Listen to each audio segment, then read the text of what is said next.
Hello students, today we'll be discussing our next topic of the chapter, how do organisms reproduce.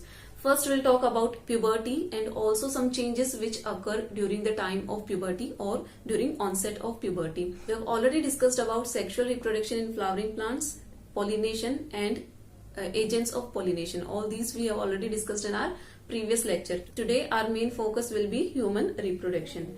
First we should know what is the definition of puberty.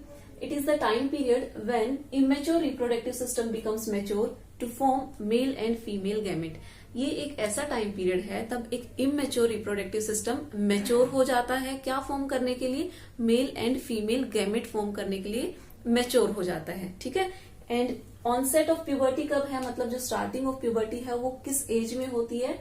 It is from 12 to 13 years. ठीक है.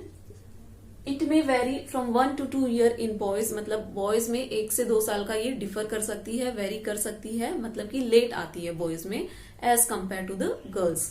अब इस time period में, puberty के time period में कुछ changes होते हैं बॉडी में. ठीक है. वो चेंजेस हमें स्टडी करने हैं. ऑल्दो बहुत सारे चेंजेस हमें ऑलरेडी पता है, हम 8th स्टैंडर्ड में पढ़ के आ चुके हैं कि वॉइस, जो गर्ल्स की वॉइस होती है वो हाई पिच हो जाती है, बॉयज की जो वॉइस है वो डीप हो जाती है. एडम्स एप्पल आपको पता होगा, सुना होगा कि जो लेरिंग्स है वो डेवलप हो जाता है, ग्रो कर जाता है बाहर की तरफ, तो अलग से दिखाई देता है बॉयज में. ऐसे कुछ टाइप के चेंजेस आपने ऑलरेडी पढ़ रखे हैं.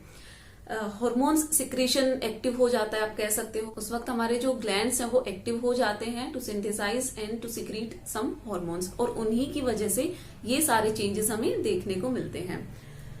तो वो जो चेंजेस हैं वो कहलाते हैं सेकेंडरी सेक्सुअल कैरेक्टरिस्टिक्स. ठीक है. कुछ ऐसे कैरेक्टरिस्टिक्स, कुछ ऐसे चेंजेस जो एक मेल एंड फीमेल की बॉडी में अपीयर होते हैं after puberty, after the onset of puberty. ठीक है. एक और टर्म बच्चों, that is adolescence. Now what is adolescence? This is also a time period. It also begins from the puberty and up to the age of 18 और 19. मतलब puberty start होती है तो उसी के साथ में एडोलसेंस पीरियड भी चलता है, मतलब from the age of 13 to 18 और 19. मतलब ये जो टाइम पीरियड है, इस पूरे टाइम पीरियड को हम क्या कहते हैं, एडोलसेंस. ठीक है. और we can say it is the transition phase between childhood to adulthood. मतलब जो बचपन होता है, दैट इज आपका 10 ईयर्स की जो एज होती है, 10 से 11 साल, जिसको हम चाइल्डहुड बोलते हैं, और आफ्टर 18-19 ईयर्स के बाद का जो टाइम होता है हम उसको क्या बोलते हैं, एडल्टहुड, है ना. उन दोनों के बीच का टाइम पीरियड है जो कहलाता है एडोलसेंस. और यही एक बहुत ही एक्टिव टाइम पीरियड है. तब बॉडी पूरी तरीके से एक्टिव रहती है, हार्मोन सिक्रीट करती है, कुछ चेंजेस आते हैं बॉडी में. ठीक है. फिजिकली भी कुछ चेंजेस हमें नजर आते हैं. वो सारे चेंजेस आज हम डिस्कस करने वाले हैं. अब ये चेंजेस गर्ल्स एंड बॉयज में अलग अलग हो सकते हैं. तो first will talk about changes in boys. Changes in boys की बॉयज में क्या चेंजेस आते हैं. Okay. Hair growth in armpit and in genital area. मतलब कुछ हेयर ग्रो करने लग जाते हैं during this time period. And also facial hair. ठीक है. ये हम सबको पता है. Beard and moustache. ये सारे चेंजेस जब आप प्यूबर्टी अटेन करते हो उस वक्त ये सारे चेंजेस आपको नजर आने लग जाते हैं. Next is cracking and deep voice. मतलब जो वॉइस है वो क्रैकिंग हो जाती है. मतलब जो बॉयज की जो वॉइस है वो कैसी हो जाती है, डीप एंड क्रैकिंग वॉइस हो जाती है बॉयज की. आपने जनरली देखा होगा, है ना, भारी आवाज रहती है. बट यहीं पे अगर हम गर्ल्स की बात करें तो उनकी वॉइस कैसी रहती है, थोड़ी हाई पिच वॉइस रहती है. ठीक है. तो ये अलग अलग टाइम पे दोनों के लिए अलग अलग चेंजेस हैं. और ये कौन सा टाइम पीरियड है, this is the time period of puberty. ठीक है. अब हम कुछ चेंजेस देख लेते हैं गर्ल्स में.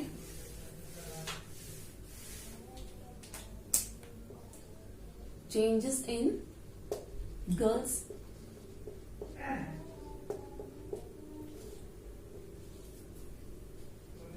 हेयर ग्रोथ, ये चेंज दोनों में सेम है. in armpit and genital area.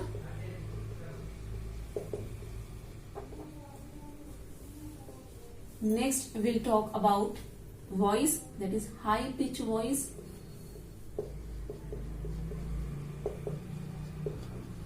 And girls begins to menstruate. ये पॉइंट हम डिस्कस करेंगे, what is menstruation, what is menstrual cycle, ठीक है, ये पॉइंट हम डिटेल में डिस्कस करेंगे. And development of breast. ये कुछ चेंजेस हैं जो बॉयज एंड गर्ल्स दोनों में देखने को मिलते हैं. दोनों के चेंजेस अलग अलग हैं, बॉयज में वो डिफरेंट है, गर्ल्स में वो डिफरेंट है. तो ये कुछ पॉइंट्स आपको याद रखने हैं, यहां से क्वेश्चन बन सकता है सेकेंडरी सेक्सुअल कैरेक्टरिस्टिक्स के ऊपर. Now will discuss about male reproductive system in detail, है ना, कि क्या पार्ट्स होते हैं मेल रिप्रोडक्टिव सिस्टम के, क्या उनके फंक्शन रहते हैं, ये दोनों चीजें हम डिस्कस करेंगे. As you can see the diagram on the screen, आपको एक डायग्राम दिखाई दे रहा होगा स्क्रीन के ऊपर. It is the male reproductive part or it is the male reproductive system. Male reproductive system consists of a pair of testes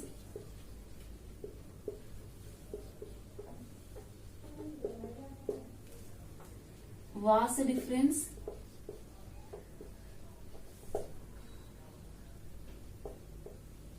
seminal vesicle gland, prostate gland and urethra. ठीक है, ये कुछ basic से आप कह सकते हो मेल रिप्रोडक्टिव सिस्टम के कुछ पार्ट्स हैं. अगर आपसे एग्जाम में पूछा जाता है तो इतना आपको लेबल करना है. आपको ड्रॉ करने के लिए अगर आता है डायग्राम तो एटलीस्ट इतनी लेबलिंग आपको आनी चाहिए कि कौन सा पार्ट कहाँ पे लोकेटेड है विद फंक्शन. ठीक है, अगर क्वेश्चन 3 से या 5 नंबर में पूछा जाएगा तो आपसे लेबलिंग के साथ साथ डायग्राम पूछा जाएगा, लेबलिंग पूछी जाएगी और उसका फंक्शन पूछा जाएगा. ठीक है, now what is the function of testes. ठीक है, टेस्टीज को सबसे पहले देखते हैं.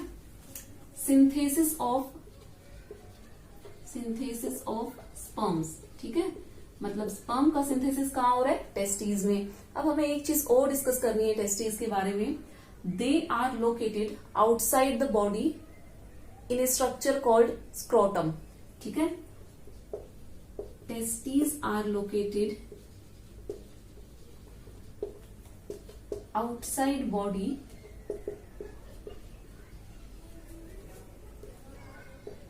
इन scrotum.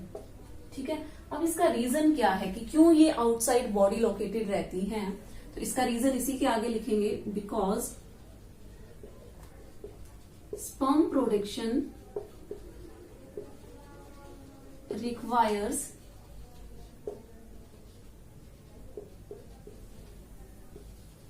Lower temperature than our normal body temperature.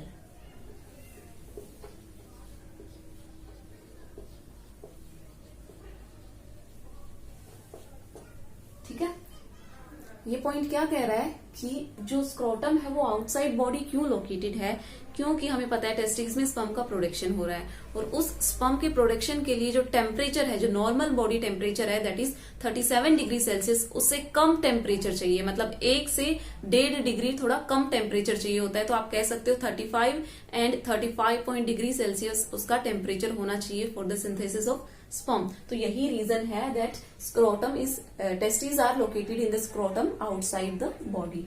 इतनी बात क्लियर है. देखो, ये हमने पहले भी पढ़ा हुआ है कि जो टेस्टिस है यहां से एक हार्मोन भी सिक्रीट होता है that is testosterone. Testosterone is produced by testis. और इसको हम क्या बोलते हैं, टेस्टोस्टेरोन को हम मेल सेक्स हार्मोन बोलते हैं. ठीक है, इतनी बात आपको पता होनी चाहिए कि 2-3 फंक्शन हैं टेस्टिस के। एक तो टेस्टोस्टेरोन वहां पे रिलीज होता है, दैट इज सिंथेसिस होता है उसका। दूसरा स्पर्म का प्रोडक्शन होता है ना, and testosterone is needed for the production of sperm. अब जो स्पर्म का प्रोडक्शन हो गया है तो उसकी डिलीवरी के लिए कुछ तो स्ट्रक्चर चाहिए होगा जो टेस्टिस से उसको बाहर निकालने में हेल्प करे। So that structure is vas deferens, है ना। तो वास डिफरेंस क्या है? Sperms are delivered through vas difference, ठीक है।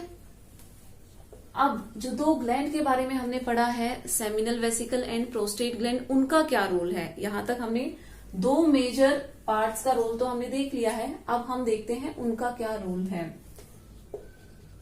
Seminal vesicle and prostate gland secrete their secretion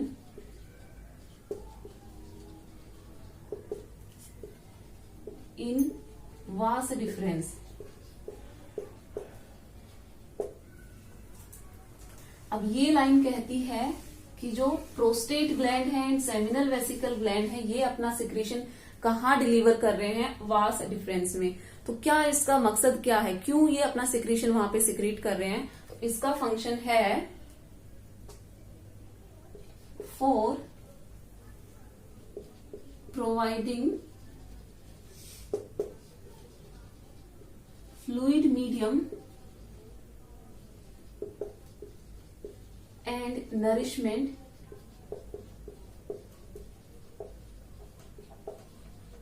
to the sperm। अब इतनी बात हमें पता है कि जो स्पर्म है it is a motile structure, है ना। जैसे एग इमोटाइल है तो स्पर्म क्या है? It is motile. मोटाइल होने की वजह से वो स्विम करके जाएगा, तो उसके लिए कोई मीडियम भी चाहिए, है ना, फ्लूइड मीडियम या फिर आप कह लो लिक्विड मीडियम। तो वो मीडियम कौन प्रोवाइड कर रहा है? तो वो मीडियम प्रोवाइड करने के लिए हमारे पास है seminal vesicle and prostate gland. अब मीडियम तो मिल रहा है, साथ साथ उसके लिए न्यूट्रिशन भी जरूरी है, ठीक है। जो स्पर्म है उसको खाना कहाँ से मिलेगा, उसको नरिशमेंट कहाँ से मिलेगा?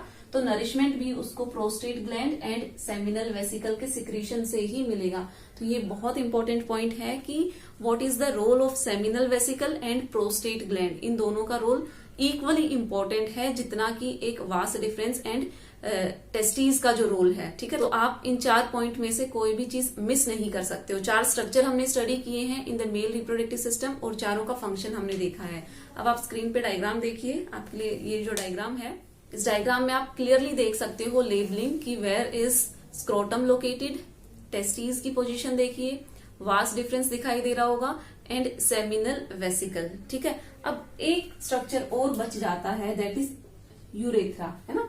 Now what is the function और what is the role of urethra? Urethra is the common passage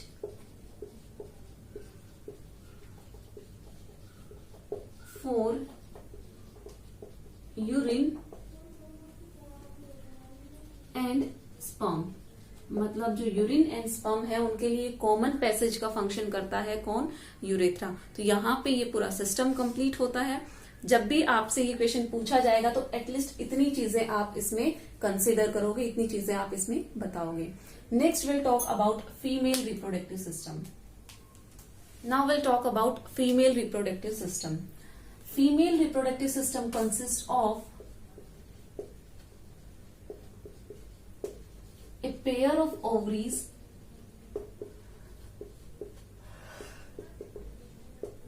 जैसा कि हमने मेल्स में देखा था कि एक पेयर ऑफ टेस्टिस था, ऐसे ही यहाँ पे ओवरीज भी किसमें प्रेजेंट है? पेयर में प्रेजेंट है। ये चीज आपको याद रखनी है, भूलना नहीं है। ओविडक्ट, इसी को हम फैलोपियन ट्यूब भी बोलते हैं।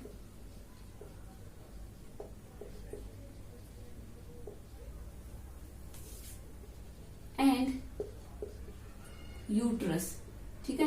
ये 3 मेन कंपोनेंट है, आप कह सकते हो किसके? फीमेल रिप्रोडक्टिव सिस्टम के। एटलीस्ट इतना आपको आना चाहिए, इतनी लेबलिंग आप कर पाओगे एग्जाम में, ठीक है। अब एक एक करके हम इनको डिस्कस करेंगे कि what is the role of ovaries, what is the role of fallopian tube and what is the role of uterus, ठीक है। ओवा, ओवा का मतलब एग होता है, ठीक है। Are produced in the ovaries,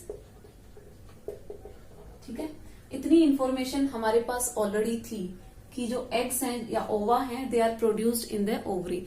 अब क्या हमें एक्स्ट्रा इंफॉर्मेशन लेनी है कि ओवरीज एग प्रोड्यूस तो करती है, लेकिन कब करती हैं। जैसा कि हमने स्पर्म के बारे में देखा था कि जो स्पर्म का सिंथेसिस है वो कब स्टार्ट होता है, eight the time of puberty. जब प्यूबर्टी अटेन होती है तो टेस्टोस्टेरोन का सिक्रेशन होता है एंड स्पर्म्स रिलीज होना स्टार्ट होते हैं, आप कह सकते हो उनका सिंथेसिस स्टार्ट हो जाता है from the onset of puberty, ठीक है। लेकिन यहाँ पे एक अलग बात है ओवरीज के बारे में, अगर हम बात करें एग के बारे में, they are not produced at the time of puberty but they are, ova के साथ में ऐसा नहीं है कि जब प्यूबर्टी अटेन होगी तभी एग का प्रोडक्शन स्टार्ट होगा। प्रोडक्शन तो हो चुका है, उनका मैच्योरेशन होता है। ये पॉइंट मैं आपको क्लियर करती हूँ कि एग का फॉर्मेशन कब होता है। एक फीमेल के अंदर एग का फॉर्मेशन जब वो खुद एक फीटस होती है उसी वक्त हो जाता है। ये बात नहीं समझ में आई होगी, थोड़ा एक्सप्लेन करते हैं कि for example I am a female और मेरे अंदर जो एग्स का प्रोडक्शन है वो कब हुआ होगा, जब मैं खुद एक फीटस थी, मतलब जब मैं खुद अपने मदर के पेट में थी तो बहुत सारे एग्स बन गए थे बट दे वर इमेच्योर, वो इमेच्योर थे and they are stored in ovaries, ठीक है। जो दोनों ओवरीज होती है, हमने अभी बात की है ovaries, they are present in pair, है ना, पेयर में, यानी 2 ओवरीज हैं तो वो ओवरीज के अंदर ऑलरेडी स्टोर्ड थे, ठीक है। मिलियंस के फॉर्म में थे, वो बहुत ज्यादा थे, ठीक है। लेकिन जब प्यूबर्टी अटेन होगी तो वो मैच्योर होना स्टार्ट होंगे, मतलब एग्स का प्रोडक्शन तो बहुत पहले हो चुका है, ठीक है। लेकिन उनका मैच्योरेशन कब हो रहा है, जब प्यूबर्टी अटेन हो रही है। ईस्ट्रोजन हार्मोन, जो कि आपने पहले भी पढ़ चुका है, ईस्ट्रोजन हार्मोन जब फीमेल में प्रोड्यूस होना स्टार्ट होता है तो एग्स मैच्योर होना स्टार्ट होते हैं and every month 1 egg is released from the ovary, ठीक है। इतनी बात हम लिख लेते हैं। Eggs are formed in a female when she was a fetus.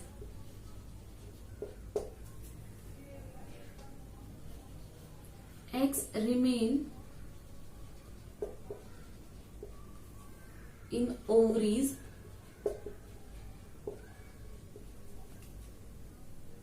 in immature form, मतलब इमेच्योर फॉर्म में वो ओवरीज में रहते हैं। अब प्यूबर्टी के टाइम पे क्या होगा, वो मैच्योर होना स्टार्ट हो जाएंगे। Eggs will get matured at the time of, at the attainment of, or we can say at the onset of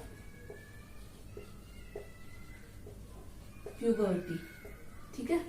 इतनी बात क्लियर है, ये बात अभी जस्ट हमने समझी है। अब इसका नेक्स्ट पॉइंट लिख लेते हैं कि ठीक है, every month egg will be produced,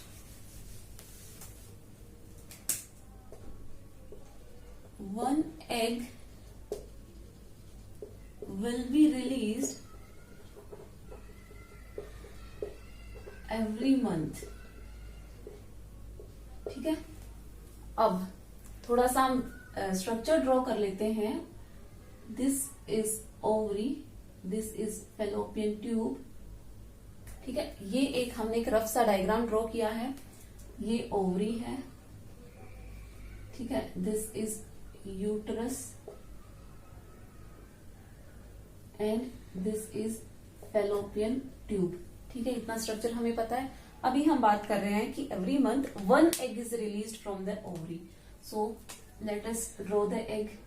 this egg it is released from the ovary. Release होने के बाद में ये किसके थ्रू पहुंचेगा, यूट्रस में, ठीक है। मतलब ये यूट्रस में फैलोपियन ट्यूब के साथ पहुंचेगा, है ना। फैलोपियन ट्यूब इसका रास्ता है, आप कह सकते हो। तो through fallopian tube it will reach to the uterus, लेकिन किस काम के लिए, इसका फंक्शन क्या है?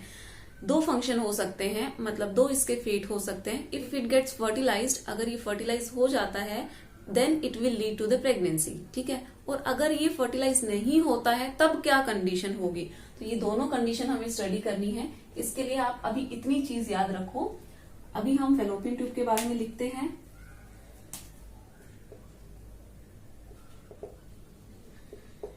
Fertilisation takes place in fallopian tube। अब ये जो फैलोपियन ट्यूब हमने ड्रॉ की है, जिसमें हमने एग को दिखाया भी है, यहाँ पे फर्टिलाइजेशन विल टेक प्लेस, मतलब मेल एंड फीमेल गैमेट का फ्यूजन होगा। तो वो प्रोसेस क्या कहलाती है? फर्टिलाइजेशन। तो वो कहाँ होगा? वो फैलोपियन ट्यूब में होगा, ठीक है। ये जो फैलोपियन ट्यूब है यहाँ पे होगा। अब अगर फर्टिलाइजेशन हो जाता है तो क्या होगा, और नहीं होता है तो क्या होगा? ये दो कंडीशन हम लिखते हैं।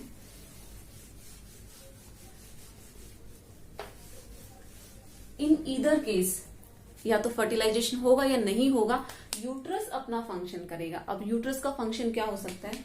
चलो हम इसको भी देखते हैं। Uterus it will start preparing for implantation. ये जो यूट्रस है ये अपने आप को प्रिपेयर करेगा कि अगर एग फर्टिलाइज हो गया है तो उसका इम्प्लांटेशन होगा, क्योंकि फर्दर वो एम्ब्रियो में डेवलप होगा एंड फीटस में डेवलप होगा and at the end as a baby वो डेवलप हो जाएगा, ठीक है। तो उसके लिए यूट्रस को कुछ प्रिपरेशन करनी पड़ेगी, है ना। अब वो प्रिपरेशन किस तरीके की होती है? तो यूट्रस की जो लाइनिंग है इट बिकम्स थिक, वो लाइनिंग थिक हो जाती है और बहुत सारी ब्लड वेसल्स फॉर्म हो जाती हैं, ठीक है। कहाँ पे? यूट्रस में। तो ये पॉइंट हम लिख लेते हैं।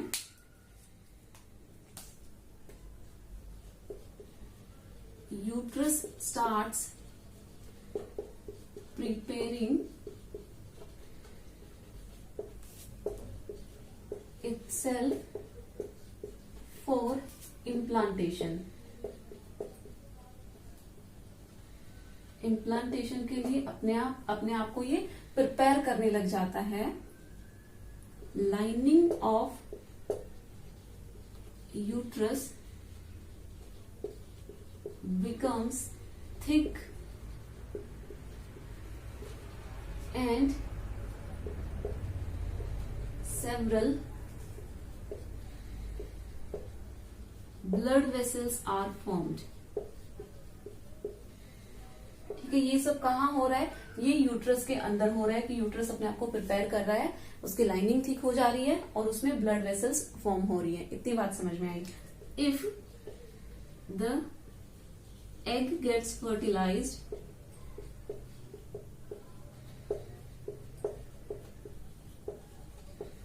pregnancy will take place।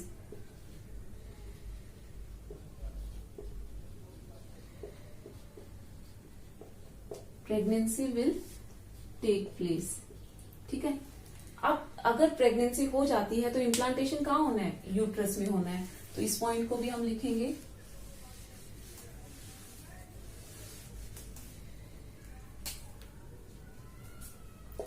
fertilized egg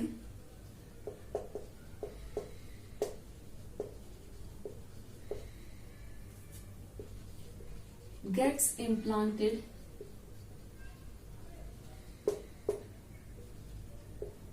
in the wall of uterus।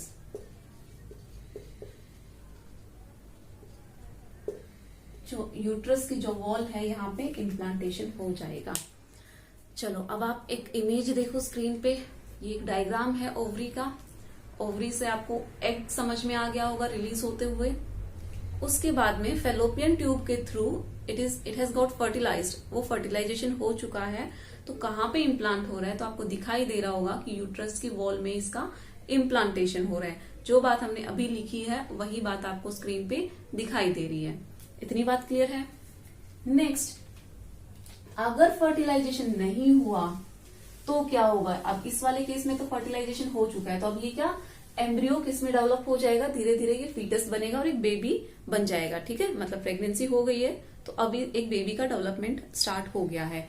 अब दूसरा केस ये है, अगर फर्टिलाइजेशन नहीं होता है, if the egg will not get fertilized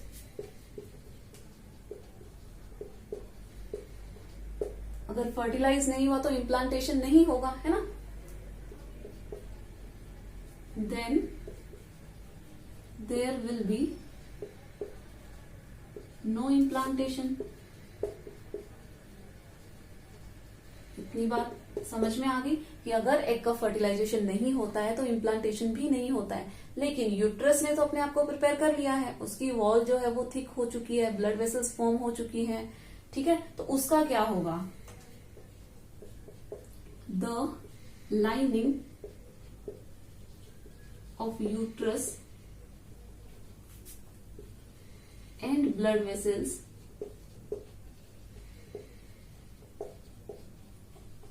start breaking. मतलब जो यूट्रस की लाइनिंग है और जो ब्लड वेसल्स फॉर्म हुई थी, ठीक है, वो क्या हो जाएंगी, वो ब्रेक होना स्टार्ट हो जाएंगी and it will lead to the bleeding. And it will lead to bleeding. This bleeding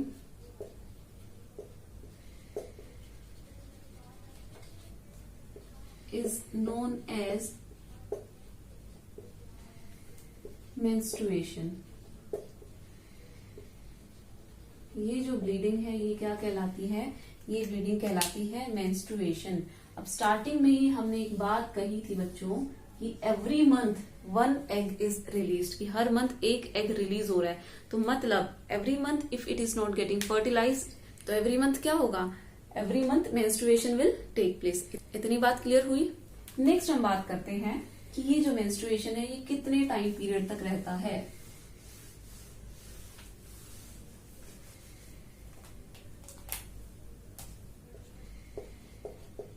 Every month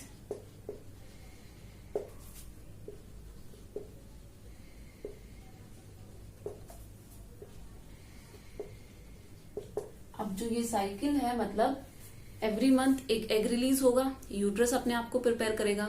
अगर एग फर्टिलाइज नहीं होता है तो यूट्रस की लाइनिंग ब्रेक डाउन हो जाएगी, ठीक है। अब जब नेक्स्ट मंथ आएगा तो सेम प्रोसेस होगी, तो एक साइकिल चलती रहेगी, ठीक है। और इसी साइकिल को हम क्या कहते हैं, मेंस्ट्रुअल साइकिल, ठीक है, हर एवरी मंथ। और रफली वी कैन से 28 डेज।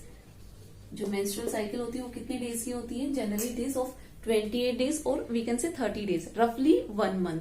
इतनी बात क्लियर है। अब 2-3 पॉइंट आपको याद रखने हैं।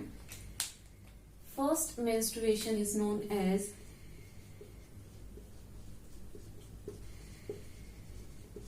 फर्स्ट मेंस्ट्रुएशन क्या कहलाएगा, मेनार्क, ठीक है। And last menstruation is called menopause, ठीक है। क्या है मेनार्क, क्या है मेनोपॉज, ये आपको पता होना चाहिए। जो फर्स्ट मेंस्ट्रुएशन है that is known as menarche, ठीक है। जो प्यूबर्टी के टाइम पे फर्स्ट टाइम जब प्यूबर्टी अटेन हुई थी, तो जो first we also called it by the name period, जो फर्स्ट पीरियड था that will be known as menarche। And जो एग्स हैं ये तो ऑलरेडी फीटस में बन चुके थे ना, तो ये स्टोर रहते हैं। Every month 1 egg is getting release, her month जब एक एग रिलीज हो रहा है तो जाहिर सी बात है ये कम होते जाएंगे नंबर्स में, और कुछ ओवरीज में ही ये आप कह सकते हो कि खत्म होते चले जाते हैं। तो एक टाइम पीरियड ऐसा आएगा जब ये मेनोपॉज हो जाएगा, मतलब अब कोई भी एग ओवरी में लेफ्ट नहीं है, कोई भी एग ओवरी में नहीं बचा है, तो ये मेनोपॉज कहलाएगा। And generally it occurs at the time period of 45 to 50 years of age, मतलब एक फीमेल की एज जो 45 to 50 ईयर्स होती है उस टाइम पे मेनोपॉज आ जाता है। इतनी बात क्लियर है। तो ये दोनों टॉपिक हमारे यहीं पे कंप्लीट होते हैं, that is male reproductive system and female reproductive system. अब नेक्स्ट लेक्चर में हम बात करेंगे रिप्रोडक्टिव हेल्थ के बारे में।